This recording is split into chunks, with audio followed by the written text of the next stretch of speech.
నమస్కారం SDV news కి స్వాగతం. ముందుగా ఈనాటి ముఖ్య అంశాలు.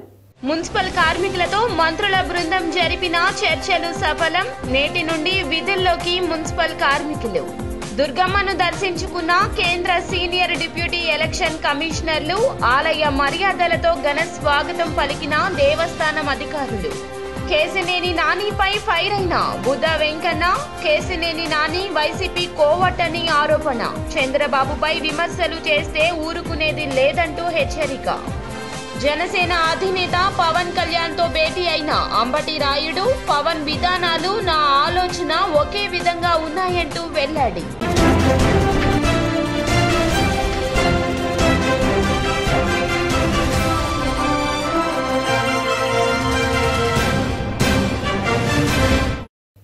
ఇక డీటెయిల్స్ చూస్తే నేటి నుండి పారిశుద్ధ్య కార్మికులు విధులకు హాజరయ్యేందుకు అంగీకరించారు. 4 రోజుల క్రితం జరిగిన చర్చల్లో అన్స్కిల్డ్, స్కిల్డ్ వర్కర్లకు ఒకే తరహా వేతనాలు మినహా మిగిలిన అన్ని డిమాండ్లు పరిష్కరిస్తామని మంత్రుల బృందం హామీ ఇచ్చిన సంగతి తెలిసిందే. మరోసారి సచివాలయంలో విద్యాశాఖ మంత్రి బొత్స సత్యనారాయణ, ప్రభుత్వ సలహాదారు సజ్జల, రాష్ట్ర పురపాలక పట్టణాభివృద్ది శాఖ ప్రత్యేక ప్రధాన కార్యదర్శి వై శ్రీలక్ష్మి, సీడీఎంఏ కోటేశ్వరరావు, ఇతర ఉన్నతాధికారులు, కార్మిక సంఘాల నేతలతో సమావేశమయ్యారు. ఇంద్రకీలాద్రిపై కొలువైన కనకదుర్గమ్మ వారిని కేంద్ర సీనియర్ డిప్యూటీ ఎలక్షన్ కమిషనర్లు దర్శించుకున్నారు. ఎన్టీఆర్ జిల్లా collector S Dilli Rao, CP Kranti Rana Tata, దేవస్థానం అధికారులు వారికి ఆలయ మర్యాదలతో ఘన స్వాగతం పలికారు. వేద పండితులు పూర్ణ కుంభ స్వాగతం పలికారు. అమ్మవారికి ప్రత్యేక పూజలు చేయించిన అనంతరం వారికి మండపంలో వేద పండితులు ఆశీర్వచనం పలికారు. కలెక్టర్ ఢిల్లీరావు, ఆలయ ఈఈ కోటేశ్వరరావు వారికి అమ్మవారి చిత్రపటం, శేష వస్త్రాలు, ప్రసాదాలు అందజేశారు. కార్యక్రమంలో జేసీ సంపత్ కుమార్, సబ్ కలెక్టర్ అతిథి సింగ్ పాల్గొన్నారు.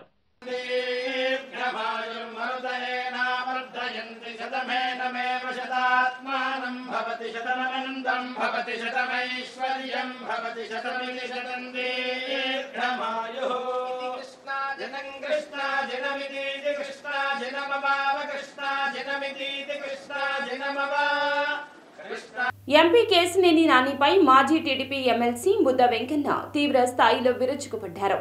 విజయసాయిరెడ్డితో కేశినేని నానికి ఎప్పటి నుండో పరిచయం ఉంది. కేశినేని నాని వైసీపీ కోవట్. నానిని తిట్టమని చంద్రబాబు ఆదేశించలేదు. వాస్తవానికి నేను నానిపై విమర్శలు చేస్తే చంద్రబాబు మందలించారు. కేశినేని నానిపై ప్రెస్ మీట్ పెట్టలేదు. నా మనవళ్లపై ప్రమాణం చేసి చెబుతున్నా అని టీడీపీ సీనియర్ నేత బుద్ధ వెంకన్న తన మనవళ్లపై ప్రమాణం చేశారు. ఏంట్రా నాని అంటూ తీవ్ర స్థాయిలో విరుచుకుపడ్డారు. క్యారెక్టర్లెస్ కేశినేని నాని ఏదేదో మాట్లాడుతున్నాడని వ్యాఖ్యానించారు. చంద్రబాబు 2 సార్లు నానిని ఎంపీ చేశారని, అయినా కృతజ్ఞత లేదని అన్నారు. భూమికా లక్ష్మి నా కొడుకు కూతురు. వీళ్ళ ముగ్గురు మీద ప్రమాణం చేసి చెప్తున్నా.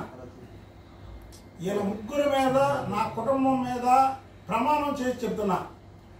చంద్రబాబు నాయుడు గారు నాతో ఎప్పుడూ కూడా కేశినేని నాని మీద మాట్లాడమని ఎప్పుడూ చెప్పలేదు, చెప్పడు కూడా. ఇంకా ఒక విషయం, ఆ ప్రెస్ మీట్ పెట్టిన తర్వాత ఆయన ఫామ్ హౌస్లో నేను కలిసినప్పుడు మీరు చాలా తప్పు చేశారని నన్ను మందలించాడు చంద్రబాబు గారు. వీళ్ళ మీద ప్రమాణం చేసి చెప్తున్నా, ఇది నిజం. నీకు దమ్ముంటే నువ్వు చంద్రబాబు నాయుడు గారు నాతో మాట్లాడించాడని నీ కూతురిని అమ్మవారి గుడి గారికి తీసుకొచ్చి ప్రమాణం చేస్తావా? నేను ముగ్గురిని, నా కుటుంబ సభ్యుల్ని గుడి మీద తీసుకొచ్చి, ఎందుకంటే మేము అమ్మవారి పాదాల దగ్గర బతుకుతాం. అమ్మవారి గుడి మీద మేము వ్యాపారం చేసాం. ప్రతి ఒక్కరి భవనం ఛాలెంజ్ చేస్తున్నారా? ఎందుకంటే దేవి పన్నం కాదు.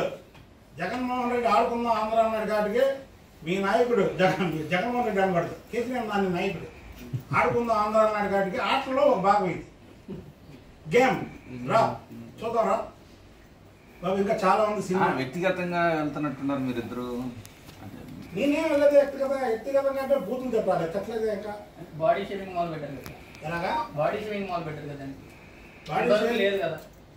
అంటే ఒకటండి, 4 ఏళ్ళు బట్టి మమ్మల్ని ఇండైరెక్ట్ గా ఏదైనా మాట్లాడుతుంటే మేమేం మాట్లాడలేదు. ఇందిరాగాంధీ మా మామ అంటారు.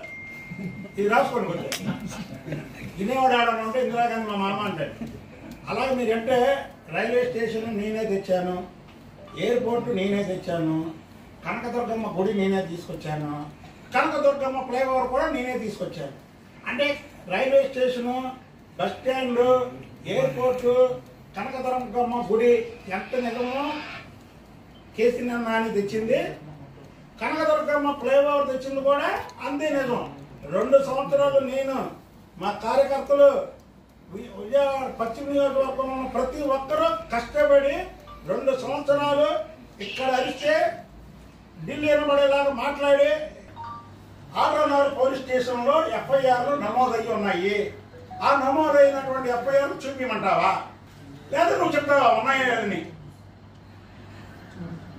నువ్వు కూడా పడి అన్నదమ్ములు అన్నాక ప్రతి కుటుంబంలో చిన్న చిన్న మనస్పర్ధలు ఉంటాయి. అసలు నీ బుద్ధున్నవాడు అయితే వదిన్ని తల్లిలా చూస్తారు. అన్నదమ్ములకు చిన్న చిన్న మనస్పర్ధలు ఉన్నా వదిన్ని తల్లిలా చూస్తారు, మరదల్ని కూతురులా చూస్తారు. కేసీఆర్ చిన్ని భార్య నీ సొంత మరదలు ఏదో ఈయన కారు పాసు ఆమె పెట్టుకుందంట, దాని మీద సెక్షన్లతో సహా కేసు పెట్టాడు. ఆ చంద్రబాబు గారు పెట్టమన్నాడా? చెప్పు ఇప్పుడు చెప్పు. చంద్రబాబు గారు ఆ రోజే కళ్యాణం చేసి సస్పెండ్ చేసుకుంటే అసలు ఇంతవరకు వచ్చేది కాదు ఈ కథ అంతా. ఒక ప్రాంతీయ పార్టీలో ఒక పార్లమెంట్ మెంబర్ అయ్యింది 2 సార్లు. నువ్వు చంద్రబాబు గారిని ఎంత ఇబ్బంది పెట్టావు? చంద్రబాబు గారి దగ్గరికి టికెట్ అడగడానికి మనం వెళ్ళాలా, ఆయన ఇస్తాడా? అడగడానికి మనం వెళ్ళాలి కదా. ఆయన కార్యక్రమాల కంటే ఇంక పిలవలేదంట. చంద్రబాబు గారి కార్యక్రమాలు మనం పిలుస్తాడా? చంద్రబాబు గారు లక్షలాది మంది జనం చంద్రబాబు గారు పిలుస్తారా? చంద్రబాబు గారిని చూడడానికి వెళ్తాడు. చంద్రబాబు గారి కార్యక్రమంలో పాల్గొనడం మన అదృష్టంగా భావించాలి, మనం వెళ్ళాలి. చంద్రబాబు గారు ఈయన పిలవాలంట. చంద్రబాబు గారు ఈయన ప్రోటోకాల్ ఎవరిచ్చాడు? నీకు ప్రోటోకాల్. జనసేన అధినేత పవన్ కళ్యాణ్ ని టీమిండియా మాజీ క్రికెటర్ అంబటి రాయుడు మర్యాదపూర్వకంగా కలిశారు. జనసేన అధినేత పవన్ కళ్యాణ్ ను టీమిండియా మాజీ క్రికెటర్ అంబటి రాయుడు నిన్న సాయంత్రం మర్యాదపూర్వకంగా కలిశారు. భేటీ అనంతరం కీలక ప్రకటన చేశారు. టీమిండియా మాజీ క్రికెటర్ అంబటి రాయుడు ట్విట్టర్ వేదికగా పవన్ తో భేటీ వివరాలు వెల్లడించారు. తాను స్వచ్ఛమైన ఉద్దేశ్యంతో ప్రజలకు సేవ చేయడానికే రాజకీయాల్లోకి వచ్చానన్నారు. తన ఆశయాలు నెరవేర్చడానికి తాను వైసీపీలో చేరానన్నారు. ఈ నేపథ్యంలోనే తాను చాలా గ్రామాల్లో సామాజిక సేవ చేశానన్నారు. అయితే కొన్ని కారణాల వల్ల వైఎస్ఆర్సీపీతో తన కల నెరవేరేలా కనిపించడం లేదని, తన భావజాలం వైఎస్ఆర్సీపీ సిద్ధాంతాలు వేరుగా ఉన్నాయని, ఎన్నికల్లో పోటీ చేయడానికి పార్టీకి రాజీనామాకు సంబంధం లేదని అంబటి రాయుడు పేర్కొన్నారు.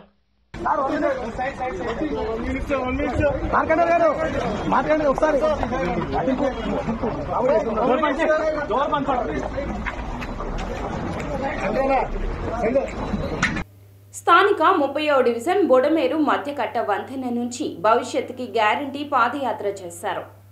తెదేపా పాలిట్ బ్యూరో సభ్యులు బోండా ఉమా ఇంటింటికి తిరిగి ప్రజల సమస్యలు అడిగి తెలుసుకున్నారు. తెదేపా జనసేనల సూపర్ 6 హామీల కరపత్రాలు అందించారు.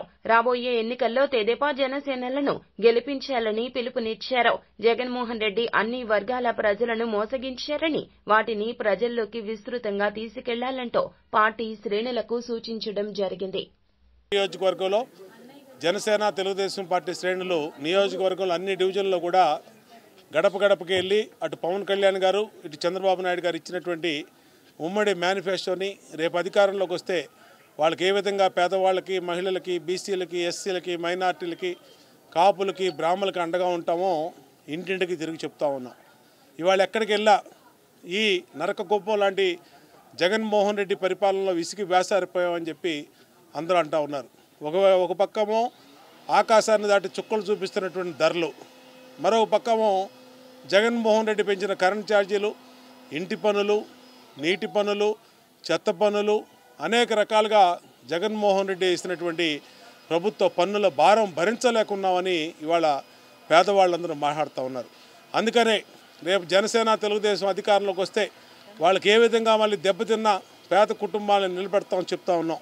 ఇవాళ ఈ 30వ డివిజన్లో ఈ బుడమేరు కట్టని అభివృద్ధి చేసింది తెలుగుదేశం పార్టీ.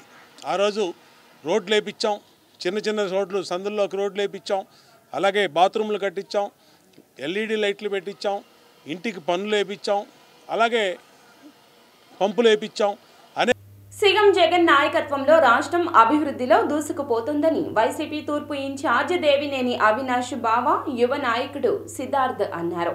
4.5 సంవత్సరాల కాలంలో ప్రభుత్వ పాలనలో ప్రజలకు అందించిన సంక్షేమ పథకాలతో పాటుగా నియోజకవర్గ ఇన్ఛార్జ్ దేవినేని అవినాష్ నేతృత్వంలో జరిగిన అభివృద్ధిని రాబోయే కాలంలో చేసే కార్యక్రమాలు వివరిస్తూ మీ అవినాష్ హామీ కార్యక్రమాన్ని 14వ డివిజన్లో నిర్వహించారు. ఈ కార్యక్రమంలో స్థానిక కార్పొరేటర్ చింతల సాంబయ్యతో కలిసి అవినాష్ బావ యువ నాయకుడు సిద్ధార్థ పాల్గొని ప్రతి ఇంటికి వెళ్లి ప్రజా సమస్యలు అడిగి తెలుసుకున్నారు. టీడీపీ అధినేత చంద్రబాబు బొబ్బిలిలో సీఎం జగన్ పై విమర్శల వర్షం కురిపించారు.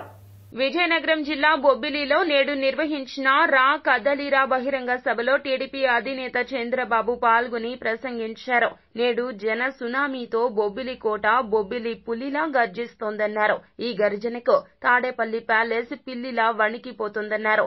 గతంలో బొబ్బిలి రాజులు ప్రజల కోసం పనిచేశారని, నేడు సైకో స్వార్థంతో రాష్ట్రాన్ని నాశనం చేస్తున్నారంటూ దుయ్యబట్టారు. 5 కోట్ల ప్రజల భవిష్యత్తు కోసమే రా కదలిరా అని పిలుపునిచ్చినట్లు చెప్పారు. ప్రజానీకానికి పేరు పేరున మనస్ఫూర్తిగా నమస్కారాలు, అభినందనలు, శుభాభినందనలు. ఈ జిల్లాకు ఒక ప్రత్యేకత ఉంది. సాహితీ సాంస్కృతిక కేంద్రం ఈ విజయనగరం జిల్లా. తెలుగు జాతి మేలు కొలిపినటువంటి గురిజాడ అప్పారావు ఇక్కడే పుట్టాడు. మన నాయకుడికి స్ఫూర్తినిచ్చిన వ్యక్తి గురిజాడ అప్పారావు గారని చెప్పి కూడా నేను మీకు తెలియజేస్తున్నా.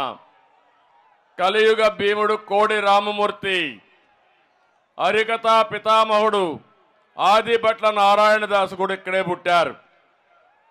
ప్రముఖ గాయకులు మీరు చూస్తే సుశీల గాని, ఘంటసాల గాని. ఇప్పుడేమంటున్నాడు? మీకు ఎన్నికల ముందు వచ్చినప్పుడు చెప్పాడు, జ్ఞాపకం ఉందా మీకు? మద్యపాన నిషేధం పెడతా అన్నాడా లేదా? నేను మద్యపాన నిషేధం చేయకపోతే మీ ఓటు అడగని చెప్పాడా లేదా? ఇప్పుడు ఆ మాట ఎత్తున్నాడా? ఓటు అడిగే హక్కుందా ఇతనికి? కాదు. మీరు రాబోయే 25 ఏళ్ళు తాగుతానే ఉండాలంట. 25,000 కోట్ల రూపాయలు అప్పు తెచ్చాడు. ఒకవేళ మగవాళ్ళు తాకపోతే బలవంతంగా తాగిస్తారు. బానిసత్వం అలవాటు చేసే మనస్తత్వం ఈ ముఖ్యమంత్రి అని చెప్పి కూడా నేను మీకు తెలియజేస్తున్నా. అంతేకాకుండా ఈరోజు ఇలాంటి కార్యక్రమాలు మనం చూస్తే చెత్త మీద కూడా పన్నేశాడు. ఎక్కడ చూసినా విపరీతమైన అనర్థాలకు దారితీశాడు. ఈరోజు దేశంలోనే పెట్రోల్ డీజిల్లో అధికంగా ఉండే రాష్ట్రంలో నెంబర్ 1 మంది. అత్యధికంగా రైతుల అప్పుల్లో ఉండే రాష్ట్రం నెంబర్ 1 మంది. జగన్ ఒక అప్పుల అప్పారావు. 13 లక్షల కోట్ల రూపాయలు అప్పు చేశాడు. ఎంపీ కేశినేని నాని వ్యాఖ్యలపై మాజీ మంత్రి దేవినేని ఉమా ఫైర్ అయ్యారు. టీడీపీ కార్యాలయంలో దేవినేని ఉమా మీడియాతో మాట్లాడుతూ నష్టాల వల్లే కేశినేని నాని ట్రావెల్స్ వ్యాపారం వదులుకున్నారన్నారు. నష్టాల నుండి బయటపడ్డానికే ఆస్తులు అమ్ముకున్నారన్నారు. చంద్రబాబు టీడీపీకి వాటిని ఆపాదించడం నాని దిగజారుడు తనమే అన్నారు. చంద్రబాబు పడుతున్న కష్టం చూసి మేమంతా పార్టీ కోసం మౌనంగా అవమానాలు భరించాం. నాని మాత్రం ప్రోటోకాల్ పిచ్చితో ఇష్టానుసారంగా ప్రవర్తించాడని తెలిపారు. ఎంపీగా మీ కుమార్తెకి కార్పొరేటర్గా తెలుగుదేశం పార్టీ తరఫున విజయవాడలో బీఫామ్ ఇచ్చారు. మేయర్గా మీరే స్వయం ప్రకటిత మేయర్గా మీరే ప్రకటించేసుకున్నారు. ఎవరన్నా అడ్డం పడ్డారా? మీ ప్రకటనలకు మేమన్నా అడ్డం పడ్డావా? లక్షల కోట్లు అవినీతి చేసిన అవినీతి పరుడు పక్కన చేరి నాయకుడు చంద్రబాబు నాయుడు గారిని విమర్శించడం అంటే తల్లిపాలు తాగి రొమ్ము గుద్దటమే. అది తల్లిపాలు తాగి రొమ్ము గుద్దటమే. 2 సార్లు బీఫామ్ ఇచ్చి 2019లో పార్లమెంటు సభ్యుడిగా నీకు టికెట్ ఇస్తానన్నప్పుడు, నీ దగ్గర డబ్బులు లేవన్నప్పుడు 7 శాసనసభ్యులుగా నుంచున్న అభ్యర్థులు ఖర్చు పెట్టారు తప్ప, పార్టీ ఖర్చు పెట్టింది తప్ప ₹1 ఖర్చు పెట్టావా? గుండె మీద చేసుకొని చెప్పు. 2019 ఎన్నికల్లో 7 శాసనసభ్యులు, పార్టీ నాయకత్వం వాళ్ళు ఖర్చు పెట్టుకొని నిన్ను గెలిపించారు ఎంపీగా. నువ్వు చేసిన ఘనకార్యం ఏంటంటే వైసీపీ నాయకులతో లాలు చూపడి, ఎమ్మెల్యేలతో లాలు చూపడి నాకు ఎంపీ ఓటు వేయండి, ఎమ్మెల్యే ఓటు మీ ఇష్టం. ఎప్పుడన్నా విజయవాడ పార్లమెంటు పరిధిలో శాసనసభ్యుడికి, పార్లమెంటు అభ్యర్థికి సమానంగా ఓట్లు వచ్చే అంత క్రమశిక్షణ గల పార్టీ తెలుగుదేశం పార్టీ. ఎప్పుడు కనీసం 150 ఓట్లు 200 ఓట్లు కూడా ఎక్కువ. జగనన్న తోడు పథకం 8వ విడత అమలుకు సీఎం వైఎస్ జగన్మోహన్ రెడ్డి శ్రీకారం చుడుతున్నారు.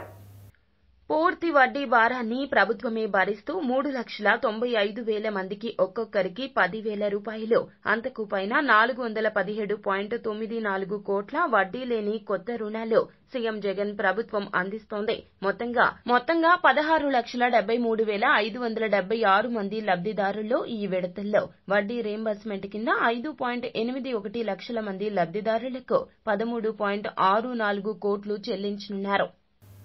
చంద్రబాబు పెట్టిన రాజకీయ భిక్ష మరచిపోయి మాట్లాడడం కేసినేని నానికి తగదని టీడీపీ సీనియర్ నేత కేసినేని చిన్ని అన్నారు. కార్యకర్తలు అంతేగాని మనం ఎప్పటికప్పుడు డబ్బా కొట్టుకోకూడదు. నా స్థాయి అది కానీ మీ స్థాయి మీరు తెలుసుకోండి.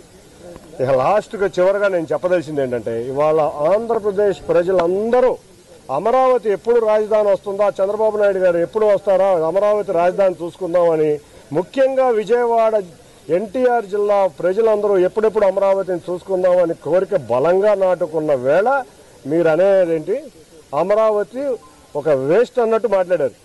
మీకు ఇంతకన్నా దౌర్భాగ్యం మీరే చెప్పారు చాలాసార్లు. జగన్ ఒక అవినీతిపరుడు, అమరావతిని 3 రాజధానులని అమరావతిని చెడగొడుతున్నారు, ఇట్లా రకరకాల వ్యాఖ్యలు చేసిన మీరే ఇవాళ వచ్చి అమరావతిని ఇక్కడ వేస్ట్ 3 రాజధానులే ముద్దని మీరు జగన్ని కౌగిలించుకుంటే ఇంతకన్నా దౌర్భాగ్యం ఇంతకన్నా లేదని నేను అందరికీ సవినయంగా చెబుతూ, ఇటువంటి మా కుటుంబంలో జరిగిన విషయాలన్నీ అవి మా వ్యక్తిగతం, పార్టీకి ఎటువంటి సంబంధం లేదు. పార్టీ రాకముందు నుంచి ఈ విషయాలు జరుగుతూనే ఉన్నాయి. నేను ఏదో సేవా కార్యక్రమాలు చేద్దాం, కరోనా తర్వాత రాష్ట్రం ఇబ్బందుల్లో ఉంది, ప్రజలు ఇబ్బందుల్లో ఉన్నారు, చంద్రబాబు నాయుడు గారు ముఖ్యమంత్రిగా కూడా లేరు, విపత్కర సమయాల్లో చంద్రబాబు నాయుడు గారు యువతకు అసలు ఉద్యోగాలు లేవు అని నేను ప్రజలకు సేవ చేద్దాం, ఎంతో కొంత నేను సంపాదించిన దాంట్లో ఎంతో కొంత ప్రజల సేవా కార్యక్రమంలో నిమగ్నమై వచ్చానని చెప్తున్నా. ఏ రోజు నేను ఎంపీ కింద నిల్చుంటానని అనలేదు, ఏ రోజు మీతో గొడవ ఉందని అనలేదు. మీరు పలుమార్లు మీడియాల్లో నన్ను చులకనగా మాట్లాడినా కూడా కుటుంబ బాధ్యత కింద నేను ఎక్కడా కూడా విస్మరించకుండా నేను అనేది ఇంతవరకు చెప్పలేదు. కానీ మా ప్రజలు ఈ నెల 19వ తేదీన అంబేద్కర్ స్మృతి వనం ప్రారంభోత్సవానికి మాదిగలు అందరూ తరలి రావాలంటూ ఏపీ ఎంఆర్పీఎస్ రాష్ట్ర అధ్యక్షులు సువర్ణరాజు అన్నారు. ఏపీ ఎంఆర్పీఎస్ రాష్ట్ర అధ్యక్షులు సువర్ణరాజు గాంధీనగర్లోని ఓ హోటల్ నందు విలేకరుల సమావేశం జరిపారు. ఈ సందర్భంగా ఆయన మాట్లాడుతూ భారత రాజ్యాంగ నిర్మాత అంబేద్కర్ పేరిట స్మృతివనం ఏర్పాటు చేయడం అభినందనీయమని తెలిపారు. 125 అడుగుల అంబేద్కర్ విగ్రహాన్ని 404 కోట్లతో ఏర్పాటు చేయడం గొప్ప విషయమని అన్నారు. ప్రారంభోత్సవ కార్యక్రమానికి ప్రతి ఇంటి నుండి ఒక్కొక్కరు తరలి రావాలని పిలుపునిచ్చారు. దళిత, బడుగు, బలహీన వర్గాలకు చెందిన ప్రతి ఒక్కరూ అంబేద్కర్ విగ్రహ ఆవిష్కరణ కార్యక్రమానికి తరలి రావాలని కోరారు. జనవరి 20వ తేదీన కడపలో మాదిగల సామాజిక న్యాయ మహాసభ నిర్వహిస్తున్నామని తెలియజేశారు.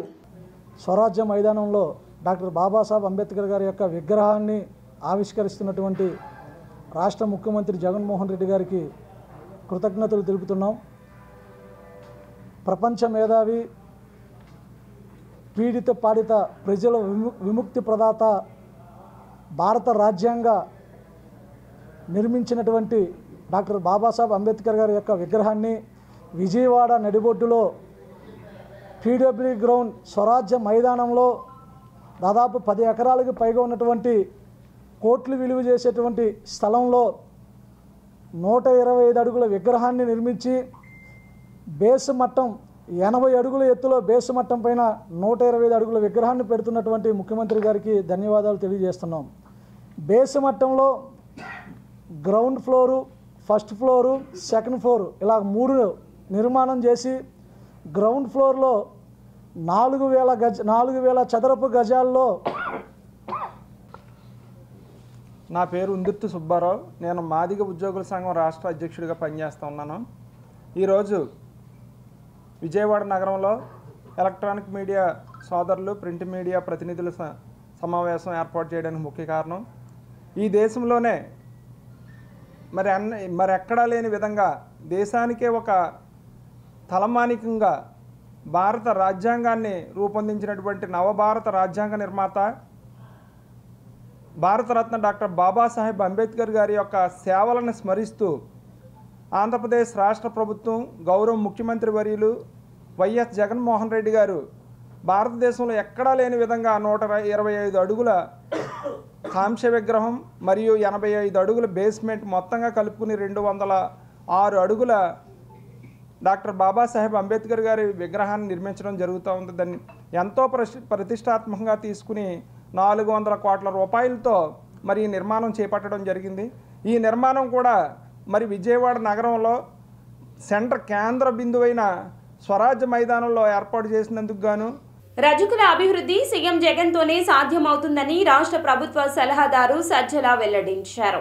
ఇందులో ముఖ్య అతిథులుగా సజ్జల పాల్గొని ప్రసంగించారు. ఈ కార్యక్రమానికి రజక కార్పొరేషన్ చైర్మన్ మీసాల రంగయ్య అధ్యక్షత వహించారు. సీఎం జగన్ బీసీలను ఆర్థికంగా, సామాజికంగా, రాజకీయంగా అగ్రవర్ణాలతో పోటీ పడేలా చేసేందుకు తపన పడుతున్నారని వైఎస్సార్సీపీ రాష్ట్ర ప్రధాన కార్యదర్శి, ప్రభుత్వ సలహాదారు సజ్జల రామకృష్ణారెడ్డి అన్నారు.